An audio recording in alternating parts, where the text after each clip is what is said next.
Albatta, Uyg'urlarning tarixi nihoyatda uzun bir musofirlarni besib o'tgan murakkab bir tarix. Bo'libmi Uyg'urlar o'zining bu ko'p asrlik siyosiy, madaniyat, ijtimoiy, iqtisodiy taraqqiyot tarixida nurg'unlagan izlarni qoldirdi. Albatta, Uyg'urlarning madaniyati, madaniyat Uyg'urlarning insoniyat madaniyatiga qo'shgan tuhfasi 19 asrdagi Yevropa olimlari, Rossiya olimlari va boshqa davlat olimlari tarafidan o'xshashli e'tirof qilingan 20 asrning beshidagi va oxirgi vaqtlaridagi, ya'ni bugungacha bo'lgan xalqaro bu Uyg'urshunoslik tadqiqotida Uyg'urlarning qadimgi va o'rta asrlarda Turkiya xalqlarining madaniyatiga, bo'libmi Markaziy Yevroosiyoning madaniyatiga zo'r tuhfalarni qo'shganligi birdek e'tirof qilingan masala.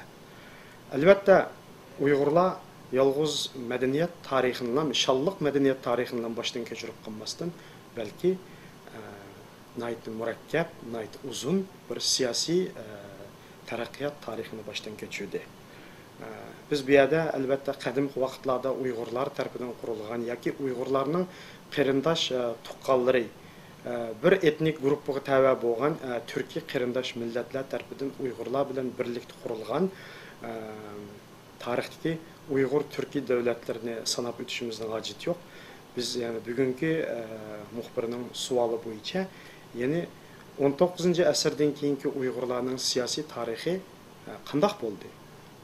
20-asrdagi Uyg'urlarning siyosiy tarixi qanday jarayonlarni boshdan kechirdi degan tema ustida to'xtalamiz.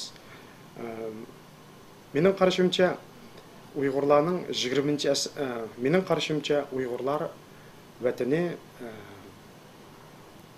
19 asrning oxirlarida Yaqub Begning hokimiyati Manching imperiyasi tomonidan to'liq yo'qotilgandan keyin, ag'darilgandan keyin Manching hukumati 1884-yili Xinjiang o'lkasini ta'sis qildi. Manching hukumati Xinjiang o'lkasini ta'sis qilgandan keyin taki 1931-yilgacha bo'lgan araliqda bu o'lkada keng ko'lamli qarshilik, keng ko'lamli qurolli qo'zg'olon harakatlari asosiy jihatdan yuz bermadi. Albatta qisman qarshilik harakatlar bo'lsa-mu, lekin bu umumyuzlik tus olmagan. 1911-yili Sun Yat-sen boshchiligidagi bu Xanzu millatchilari Manching imperiyasini yo'qotib, ya'ni Xinhai inqilobi deb atalgan inqilobni qo'zg'ash orqali Manching imperiyasini ag'dirib, Xanzularning o'zining milliy davlatchiligini, ya'ni milliy jumhuriyatchiligini barpo qildi. Ya'ni Junhua Mingo hukumatini qurdi. Bu hukumat ayni vaqtda Osiyo qit'asidagi birinchi jumhuriyat edi. Ayni vaqtda albatta Manching imperiyasining xaritasiga kirgan Mong'oliya, ya'ni tashqi Mong'oliya u ayrilib chiqib ketdi. Ayni vaqtda yana Manching imperiyasining xaritasi bo'lgan Sharqiy Turkiston, ya'ni Jungo hukumat tomonidan bugungi kunda Xinjiang deb atalayotgan bu joy garchi Temur xalifa rahbarligida uning sharqiy qismida qumulda qo'zg'olonlar yuz bergan bo'lsa-mu, lekin Manching imperiyasining xaritasidan chiqib ketish, ya'ni Junhua Mingo hukumatining qurilishi bilan o'zining bir mustaqil hokimiyatini qurish mumkinchiligi bo'lmadi. Ya'ni bu o'lka, bu joy militaristlarning, ya'ni Xanzu militarislarining hukmronligi ostida tushib qoldi. Taki 1931-yilgacha bo'lgan araliqda bu joyda Yang Zhengxin, Jin Shurin qatorliq ikki militarist hukmronligini yurgizdi. Albatta Yang Zhengxin bilan bu Jin Shurinning hukmronligi bir-biri bilan o'xshashlikqa ham bir-biri bilan farqli taraflarga ega. Masalan, Yang Zhengxin tashqi jihatda Sovetlar ittifoqi bilan, ya'ni yangidan maydonga kelgan kommunistik Sovet Rossiyasi bilan hamkorlik o'rnatib, uning bolsheviklarga qarshi jang qilib, bu Ili, Tarbag'toy, Oltoy qatorliq joylarga qochib kelgan Oq gvardiyachi Rus armiyasini yo'qotishiga moslashdi. Shu orqali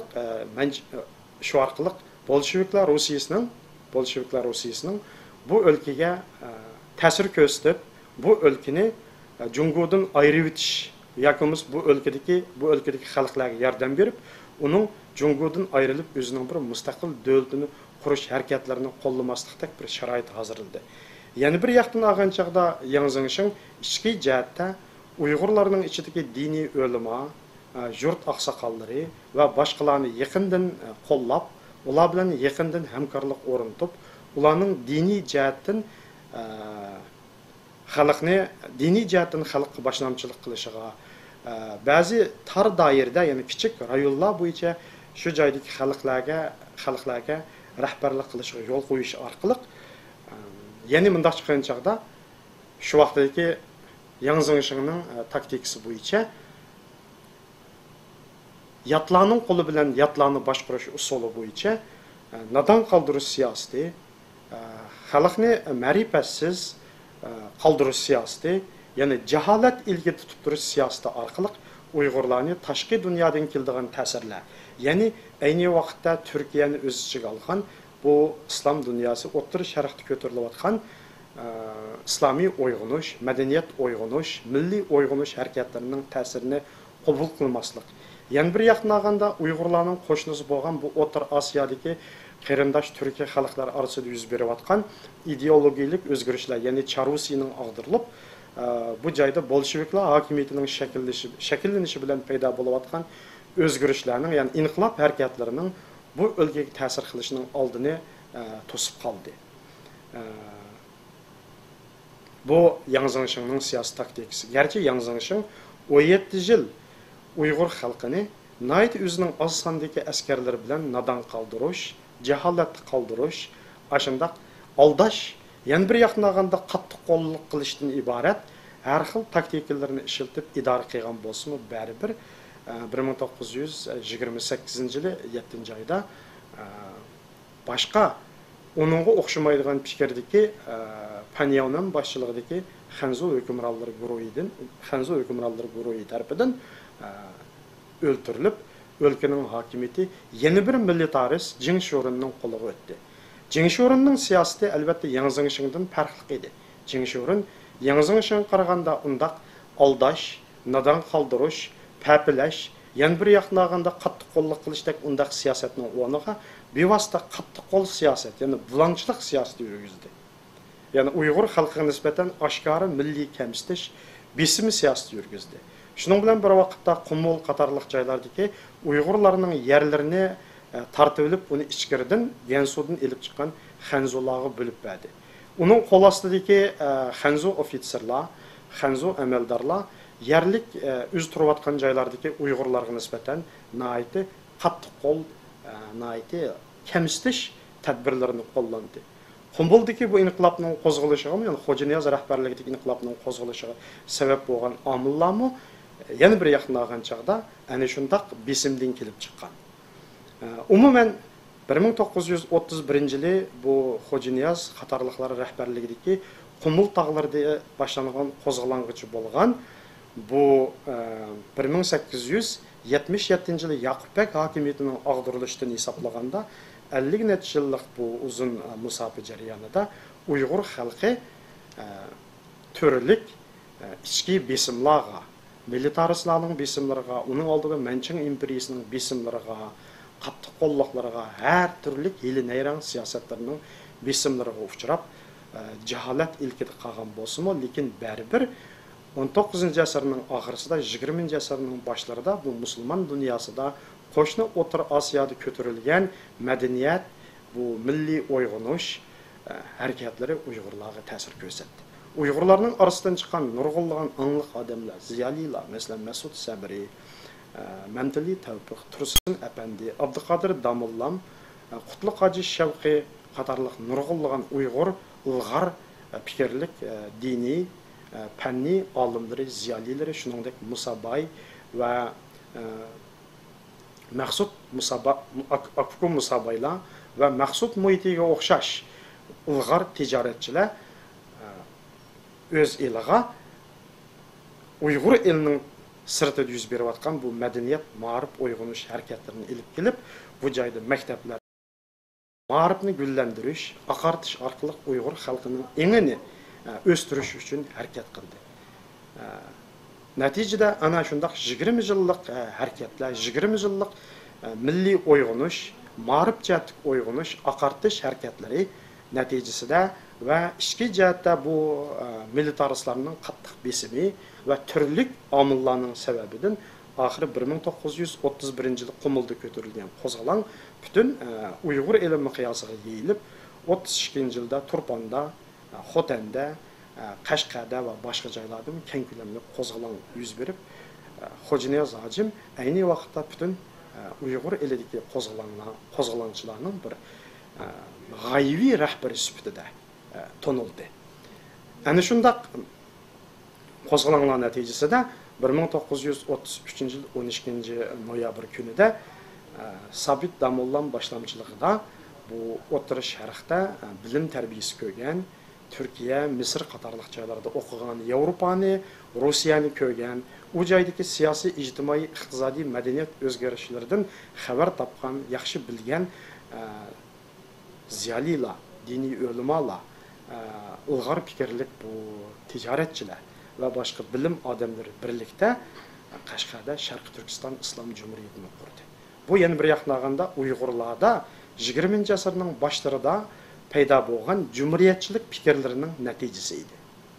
Ya'ni Türkiye'de Mustafa Kemal boshlamchiligida qurilgan Türkiye Cumhuriyetininki meydon kelishi, uning oldida bu Charusiya hokimiyatining og'dirilishi bilan qo'shni O'rta Osiyoda shakllangan qurilgan Buxoro Xalq Cumhuriyeti, Xorazm Xalq Cumhuriyeti qatorliq cumhuriyetlarning meydon kelishi, bularning hammasi o'xshashlar bu Tarim Turpan vodisidagi xalqlarga, ya'ni Sharqiy Turkistondagi xalqlarga, ziyolilarga ta'sir ko'rsatmay qolmadi.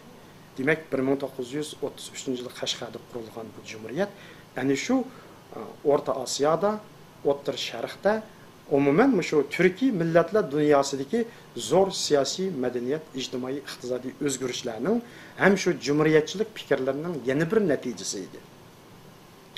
Albatta 1933 yili 12 noyabrda Qashqarda qurilgan bu cumhuriyet ayni vaqtda Qashqardagi Uyg'ur qo'zg'olonchilari O'rta Osiyodan Sovet hokimiyatiga qarshi urush qilib, oxiri bu Qashqar tarafga keçip o'tgan bir qism Setivaldijon, Yusufbek Qurbeshi boshlamchiligidagi o'zbek qurolli guruhlar, ya'ni Sovet hukumati tarafidan bosmichilar deb atalgan bu kishilar.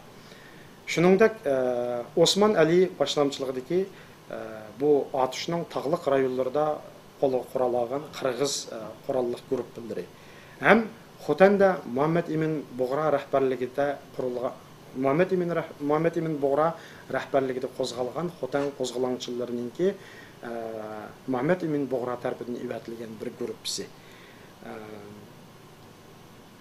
bo'lib, bu bir qancha guruhga birlashish natijasida bu hokimiyat qurilgan.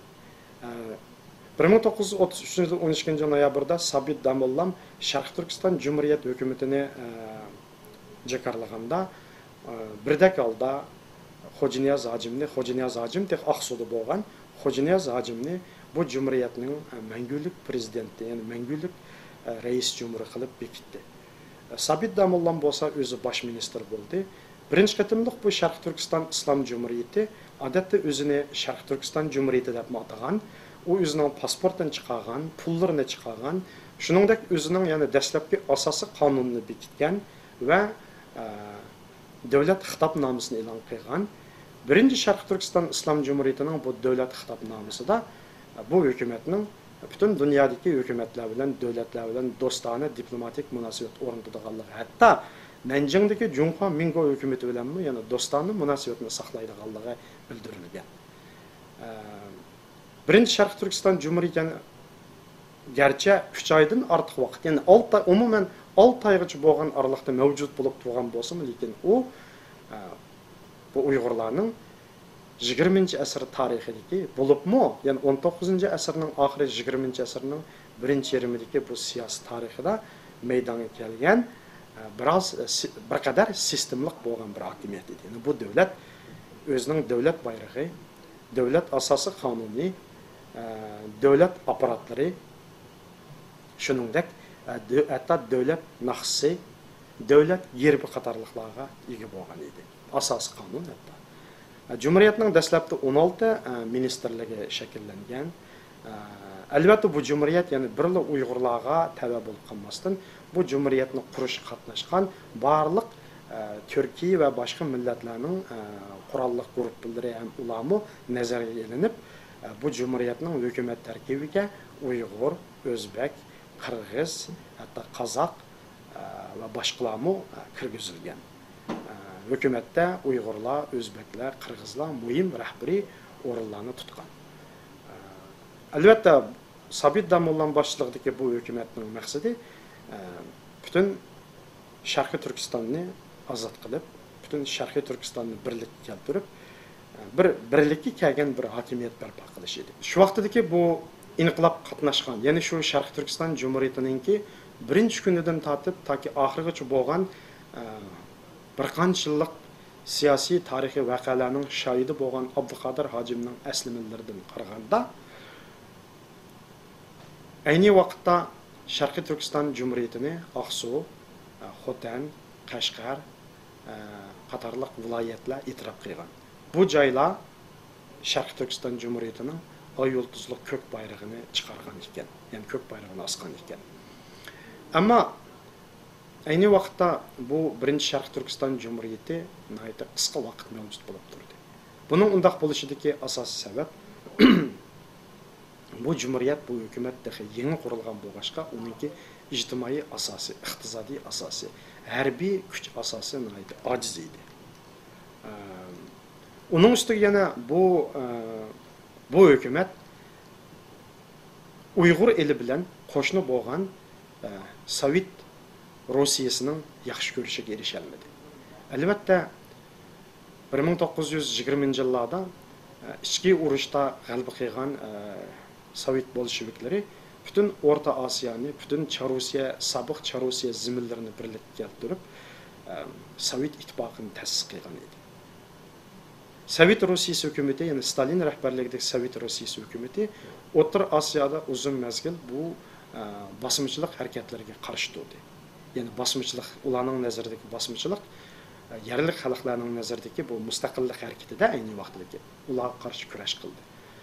Şundaq bo'lganligi uchun toki 30-yillargacha bo'lgan kurashlar jarayonida Sovet Rossiyasi aran tasda bu O'rta Osiyoning vaziyatini muqimlashtirdi. Bundaq sharoitda uning qo'shnisi bo'lgan Sharqiy Turkistonda, ya'ni Uyg'ur elida, Tarim vodisida bu yangi bir mustaqil hokimiyatning barpo bo'lishi bo'lib, uning tarkibiga Sovet ittifoqini ait uch ko'rgan, Sovet ittifoqi bilan kurash qilgan, ular bilan qarshilashgan bir qism odamlarning bu hukumatda turishi, shuningdek uning harbiy qo'shin tarkibiga ana shunday qurolli guruhlarning kirishi o'xshashlar bu Stalin rahbarligidagi Sovet hukumati tarafidan yaxshi ko'rish erishalmadi. Ayni vaqtda Sovet hukumati bu Sharqiy Turkistonda yuz bergan qurolli harakatlarga, qo'zg'olonlarga nihoyatda diqqat qilgan edi, nihoyat ahamiyat bergan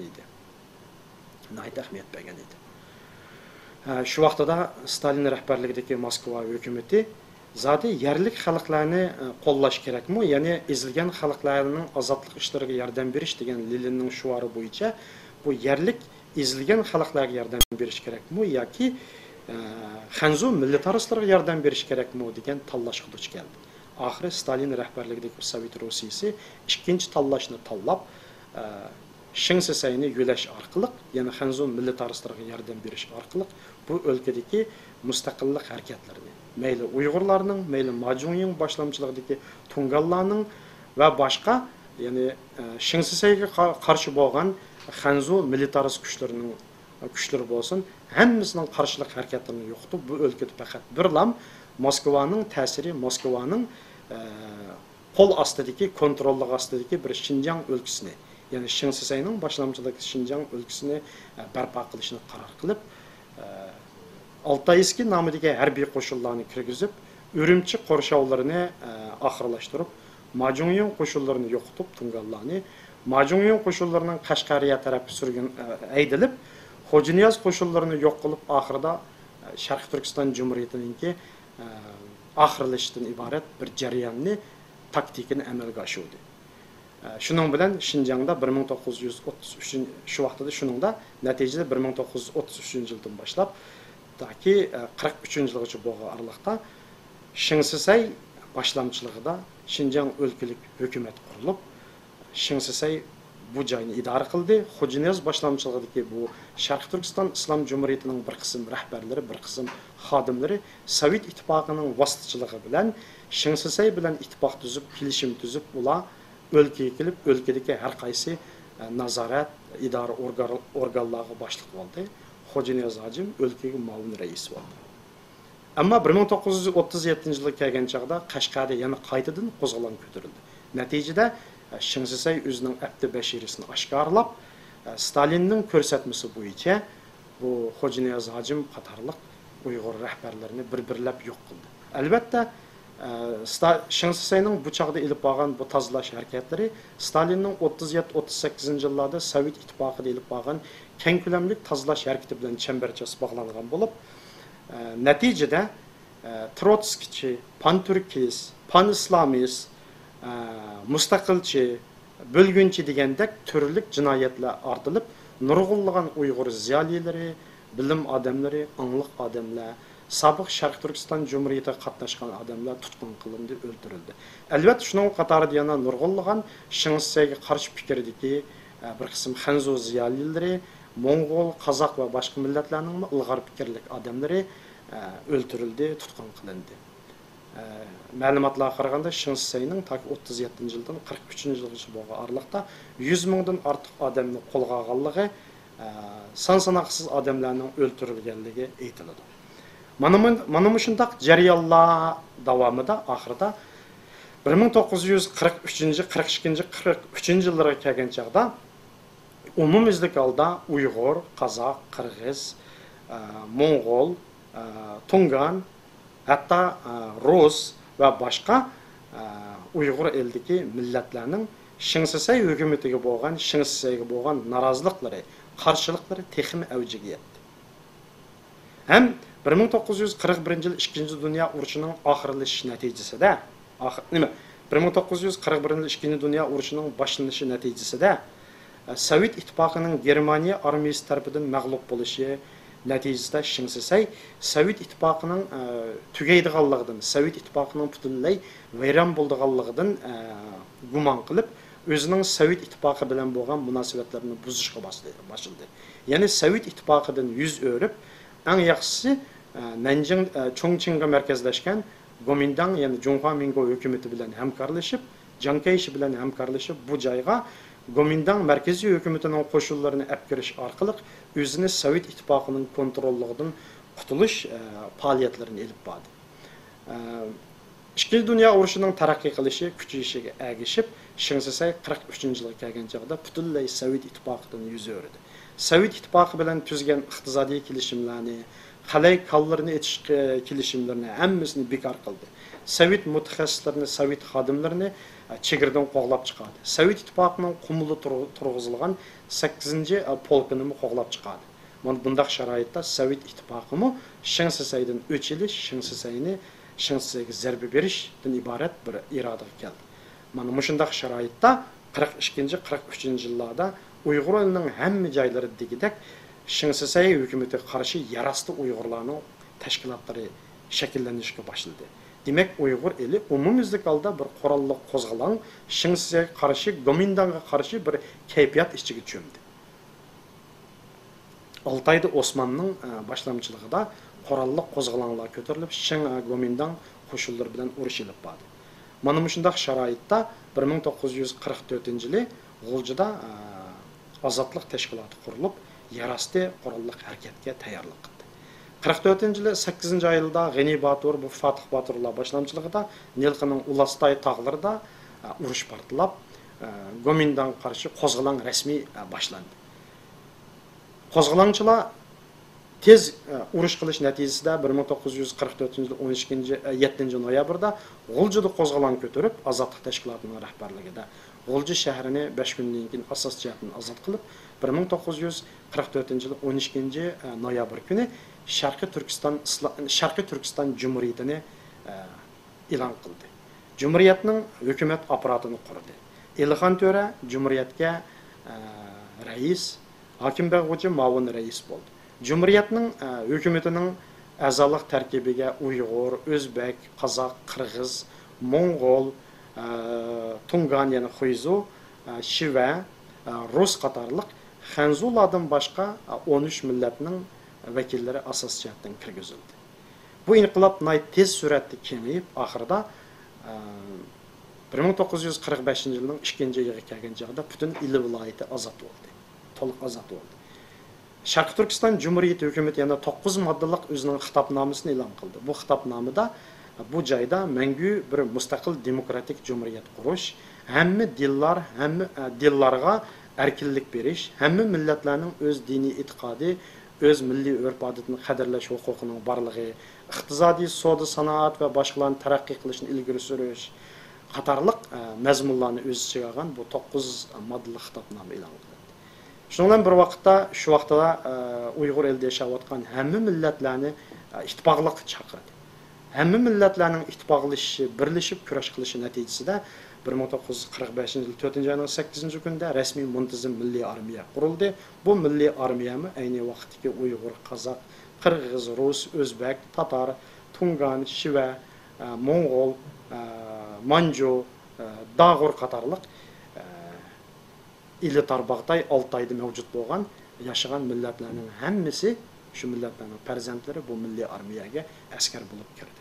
Ular Sharq Turkistonning mustaqilligi uchun olg'a degan bayroqni ko'tarib, 3 front bo'yicha jang qilib 1945-yili 10-oyga kelganda Manas daryosi bo'yiga kelganda ili Altay, Tarbağdaydan iborat 3 viloyat to'liq ozod qilindi. Janub evatlagan qo'shinlar Janubda Aqsu viloyatining 2 noyisini ozod qildi.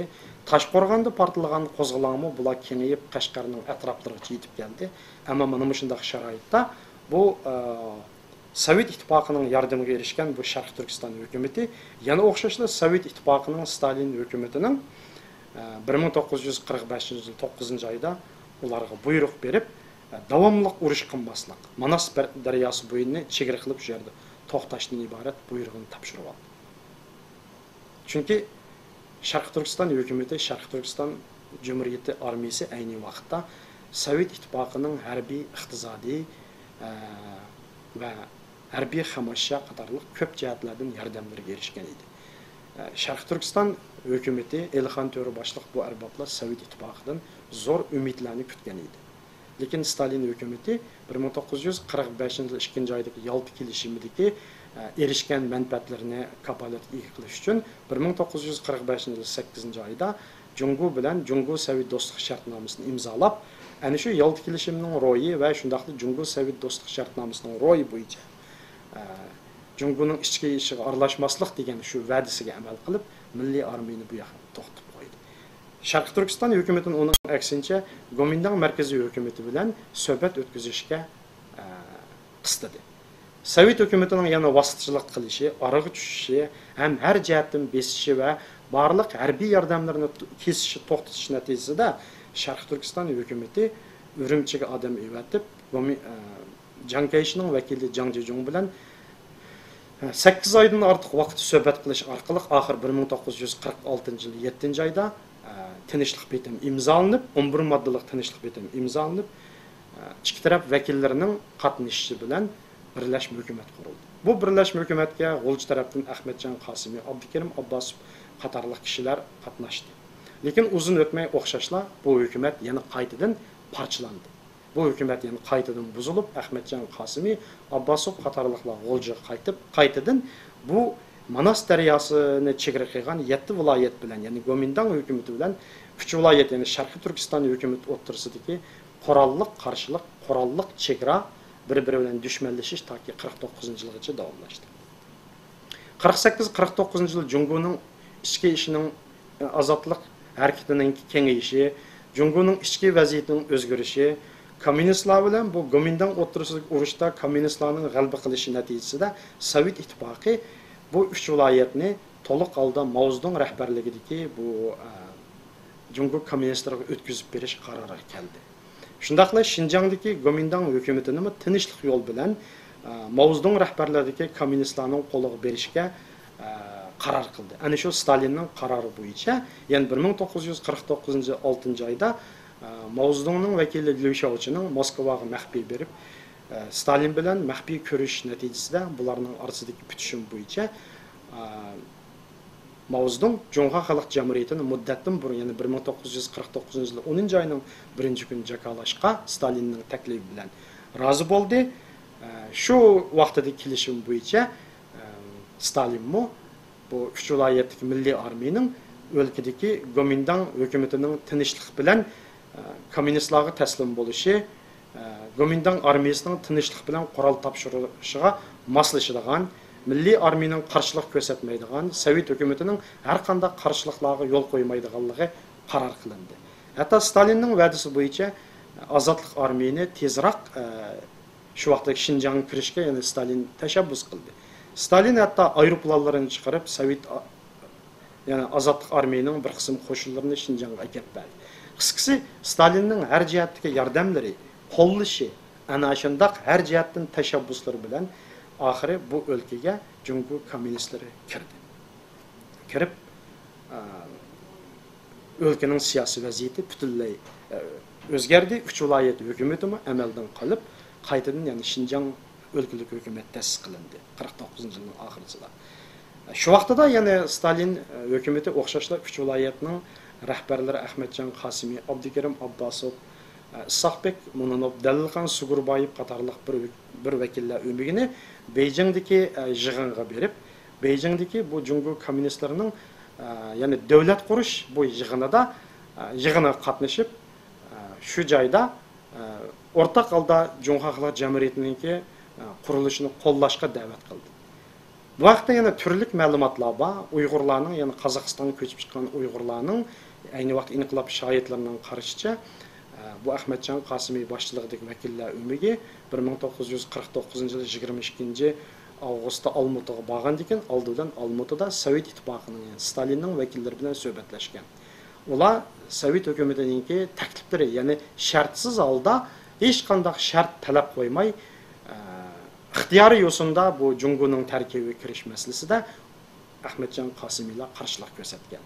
Ya'ni Stalinning taklifi qo'shilmaganligi uchun oxiri Stalin hukumati, ya'ni NKVD, ya'ni ichki ishlar organi tarafidan qasd qilingan deydi. Lekin ayni vaqtida Jungo va Sovet hukumati o'xshashla Ahmadjon Qosim boshchiligidagi bu vakillar o'migining 1949-yili 8 oyning 27 kuni, ya'ni Beijingga menish safarida bu Sovet ittifoqi territoriyasida aeroplan hodisasiga uchrab, hamma shu yerda qazo qilgan degan bu rasmiy bir bildirish muqimlashtirilgan. Lekin hozirgacha bu inqilob qatnashgan ko'plagan shohidlar yuqorida men deb o'tgan va har turli qiyoslarni o'rtaga qo'yib kelmoqda. Umuman hamda mana bu 1900 ya'ni o'tgan asrning birinchi yarmidagi, ya'ni 30 va 40 yillardagi ichki Sharqiy Turkiston Jumhuriyatininki ahvoli, taqdiri haqidagi qisqacha umumlashtirib aytilgan bir ma'lumot. Umuman Uyg'urlarning 20 asrning birinchi yarmidagi bu siyosiy hayotida, siyosiy faoliyatlarida cho'ng davlatlar, ya'ni muhim rol o'ynagan. Bo'libmi Sovet ittifoqi muhim rol o'ynagan. Ya'ni bu joyning Jungoning bir tavasiga qitilib qilishida, Jungoning tavasida qilishida Sovet ittifoqining aytib muhim bir rol o'ynadi. Ayni vaqtda ya'ni o'lkaning 20 asrning oldingi yarmida Ürümçide Amerika konsulxonasi, Sovet konsulxonasi, hatta Angliya konsulxonasi bor edi. Bu joyda o'xshashlar Sovet, Angliya, Amerikadan iborat bu davlatlarining diplomatlari o'ttirisida har xil faoliyatlar, kurashlar bo'lgan edi. Umuman bu o'lkaning tarixi 20 asrning dastlabki yarmidagi tarixi ayni vaqtdagi so'g'oq munosabatlar urushi, dunyoning ikkinchi jahon urushi, Jungoning ayni vaqtdagi kommunistlar bilan bu Gomindan o'ttirisidagi urushlar, militaristlarning o'zaro urushlari, o'lkaning janubidagi bu Britaniya imperiyasi bilan Sovet ittifoqining o'ttirisidagi ziddiyatlar, shundaqla musulmon dunyosidagi bu o'zgarishlar, Hindistonni o'z ichiga olgan bu joydagi har turli mustaqillik va uyg'unish harakatlari qatorliq turli ta'sirlarga uchragan. Shuning uchun bu rayonning, ya'ni Uyg'ur elining 20-asrning oldingi yarmidagi bu siyosiy tarixi nihoyatda murakkab, nihoyatda qiziqarli va nihoyatda ko'p taraflama ma'lumotlar, ko'p mazmunlar bilan to'lgan.